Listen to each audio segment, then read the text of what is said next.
Reducing CO2 emissions in cities is a major challenge. HeatNet North-West Europe, an EU-funded project, addresses this issue in North-West Europe.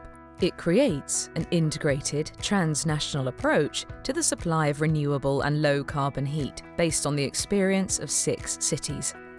District heating is a network of insulated pipes that delivers heat generated from energy sources to provide space heating and hot water to the buildings connected to the network. Today's most advanced 4th-generation district heating and cooling systems run at low temperature, allowing less heat loss through pipes and the use of local heat sources. This means less CO2 emissions and lower heat price. Comment être au rendez-vous de l'enjeu environnemental et de le faire dans l'intérêt de notre population et de nos locataires en leur faisant économiser des charges. Eh bien, c'est toute la stratégie qui fait rimer écologie, économie, et donc c'est du gagnant-gagnant pour notre population.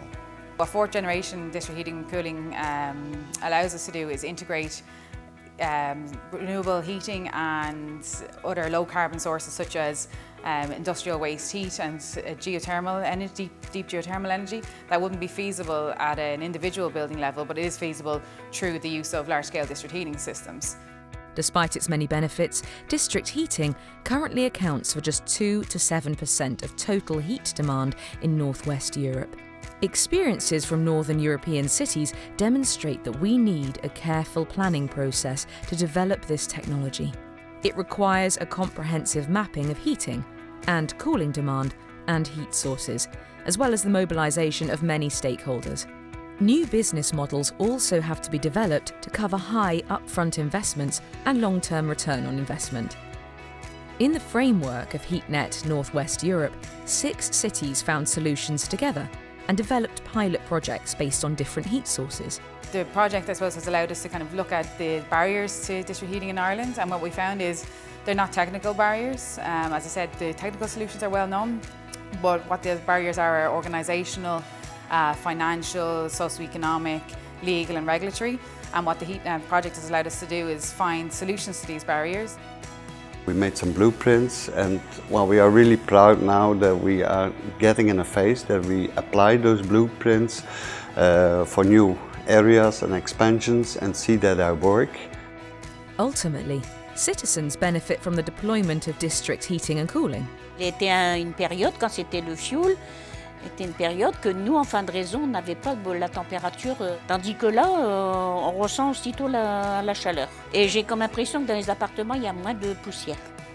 The HeatNet North-West Europe project has published guides and methodologies so that other cities can benefit from the pilot's experience. Le projet a permis la création d'un modèle transférable en fait aux différentes collectivités afin de permettre le montage de réseaux de chaleur de 4e génération. Il couvre en fait différents domaines, les domaines techniques, donc on a un panorama des différentes technologies utilisables dans ce type de réseau de chaleur, juridique, à la fois pour un aide pour créer des appels d'offres. We also provide information regarding planning and financing. It is now time for cities, companies and citizens to be bold and decarbonise heating and cooling in buildings.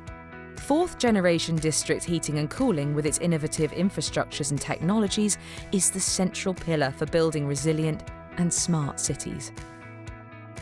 Be inspired and find the support you need on the HeatNet North-West Europe website or contact the project partners.